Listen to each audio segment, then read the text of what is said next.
Анамды ешқашан кешірмеймін.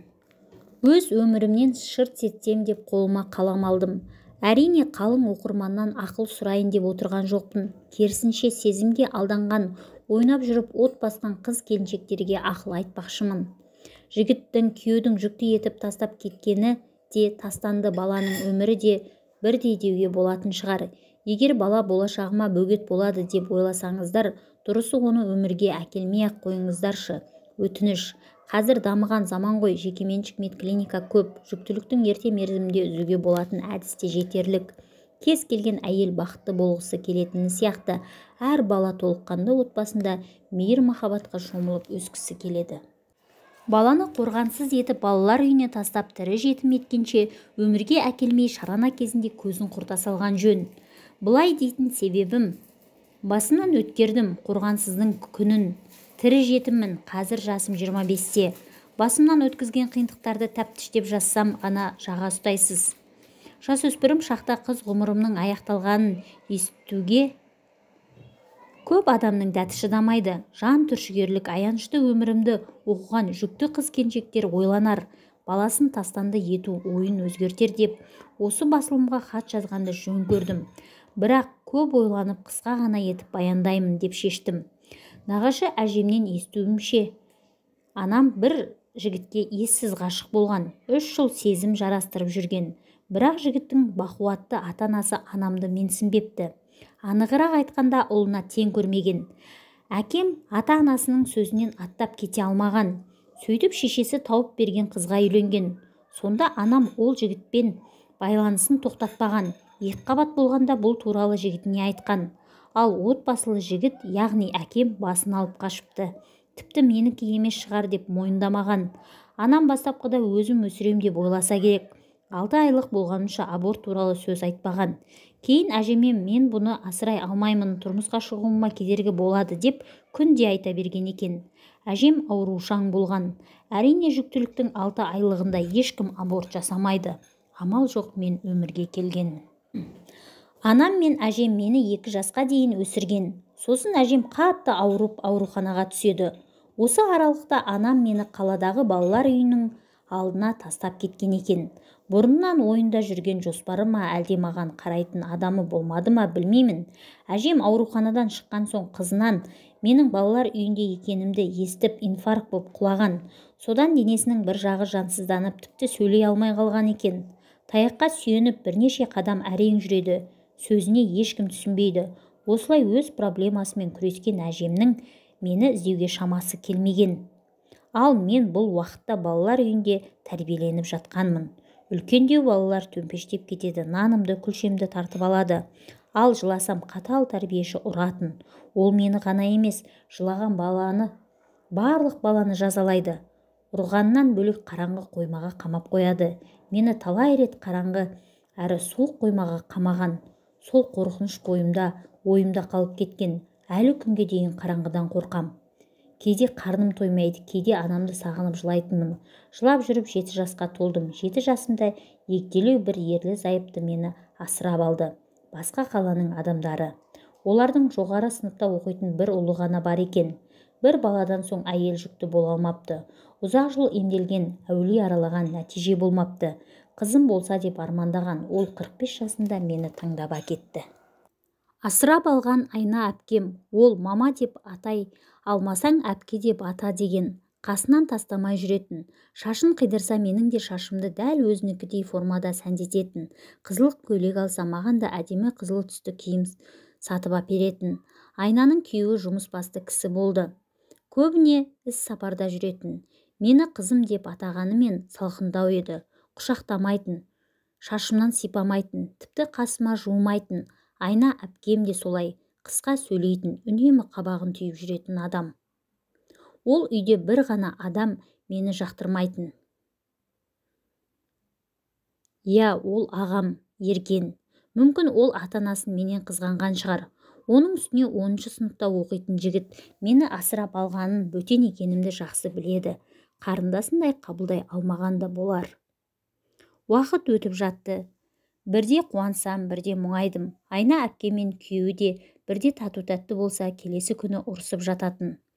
Олар мен үшін ұрсып жатқандай өзімді кінәлі сезінетінмін. Бірақ шындығында олардың керісу себебін білмеймін. Мүмкін мен де өзімнің ол үйге бөтен екенімді білгендіктен жәутеңдеп әр нәрсеге өзімді кінәлі санап жүрген шығармын.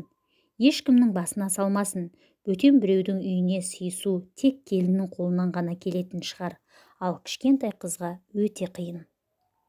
Әпкемді қуантуды ғана ойлап жүретінмін. Мектепте жақсы оқыдым, үлгілі оқушы болдым, үй тірлігіне ерте араластым. Айна әпкем мақтағанда төбем көкке бір елі жетпей қалатын. Кейін ағам ерген үйленді. Әу баста жеңгем жақсы қарым-қатынаста еді. Менің асыранды екенімді білген соң, сол үйдің күңі сияқты қарайтын болды. Тоқтаусыз жұмсайды, айқайлайды. Сонда да бәрі жақсы еді-ау. Әпкем тірі кезде, мен 8-ші сыныпта оқып жүргенде Айна әпкемді көлік соғып кетті. Бір ай жансақтау бөлімінде ес-түссіз жатып қайтыс болды. Менің тозақ өмірім осыдан соң басталды. Асан көкем ешқайсымызды жақтырмайды. Бұл үй менікі дегенді жиі айтатын. Әпкем қайтқалы көп шеді. Ол мас кезде қатты қорқатынмын. Өйткені ұлы екеуі жиі ұрсып қалатын. Тіпті төбелесіп те жататын. Сондай бір төбелес кезінде арашатыға түсіп, жеңгемді көкем боқтады. Ал ол төркініне кетіп қалды. Одан соң ерген де жұмысынан масайрап келетінді шығарды. Мас боп келген бір күні ол мені зорлады. Шынымды айтсам, кім екенін, не болып жатқанын бастапқыда білмедім. Ұйықтап жатқанмын, ауа жетпей ояндым. Қараңғы бөлме, аузымды алақанымен нықтап басқан. Арақ сасыған еркек бір қолымен етегімді түріп жаныма жазылмас жара салды. Тәнім ғана емес, сол күні жанымда қатты ауырды. Жасөспірім кішкентай қыз емеспін бе, не істерімді білмедім. Көкеме шағымданбақ боп бөлмеден зытып шығып, қорылдап ұйықтап жатқан оны оята алмадым. Ол да арақ сасып жатыр. Әп-әдемі отбасы. Айна әпкем өмірден өткен соң осылай адам тұрғысыз үйге айналды. Еш нәрсе ойлауға шамам болмады. Сөмкеме 2-3 киімімді салдым да далаға қарай жүгірдім. Бар ойым зорлық көрген мынау үйден қашып кету. Ары қарай не боларын, қайда барарымды да ойламадым. Көшеде адам жоқ, анда-санда бір көлік анадайдан көрінеді. Тып-тыныш, айқайлап жылағым келеді, бірақ қорқам. Өзімнің аяғымның дыбысынан да қорқып, жан-жағыма алақтап қарай берем. Ұзақ жүріп теміржол вокзалына жеттім. Вокзалдың бір жақсы жері, мұнда түні бойы адам үзілмейді. Біреу келеді, біреу кетеді. Пойыз күткен адамдар, күзетшілер, су сатып жүргендер бар. Күту залында отырып ұйықтап кетіппін. Таңға жуық бір күзетші түртіп оятты. Қайда баратынымды, билетімді сұрады. Еш нәрсе айта алмадым. Кетіп қалдым. Әр көшеде саябақта жүріп бір күнді өткіздім. Күн батып бара жатқанда мазам қаша бастады. Қайда түнеймін, вокзалға барсам билетімді сұрайды. Билет алатын ақшам жоқ, жүре беріп аяғым талып кетті. Көшедегі бір аялдамаға отыра кеттім. Көп отырдым. Бір уақытта қасыма бір үлкен әйел келді. Жөн сұрасты, сөзге тартты. Бала емеспін бе, шындықты айттым. Ол жылы сөзін айтып, жанашырлық көрсетіп үйіне алып кетті. Жуындырды, тамақ берді. Сол күні талып ұйықтадым. Кейін білдім ғой оның жеңгетай екенін. Әрине, ол мені қинап мәжбүрлемеді. Бірақ жайлап менің санамды улады. Бір жаққа бару үшін билетке де ақша керектігін айтты. Мен қорқып кетіп қалдым. Ол әрдайым есігі ашық екенін айтып қала берді. Бір аптадай әр жерде түнеп жүрдім. Қарным аш, киімім кірлеп кетті. Сосын қайтадан жеңгетайдың үйіне бардым. Солай мен лас іске өз еркіммен кірістім. Алғашқы айларда өзімді қор санайтынмын. Әр жұмыстан соң өзімнен жиіркенетінмін. Сонда қорғансыз өміріме ғана емес, менің өмірге келуіме себепкер болған әкем мен анама да лағнет айттым. Күн көру керек болды, сенетін ешкімім болмады деп өзімді ақтағаныммен ыдыс жуу, еден жуу дейтіндер табылар. Алайда еден жуып мен пәтерақымды да төлей алмаймын ғой. Оның үстіне ешкімі жоқ 9-шы сыныптың қызына жөн сілтейтін, жөні түзу адам болмады. Мен осындай өмірді қалады дейсіздер ме?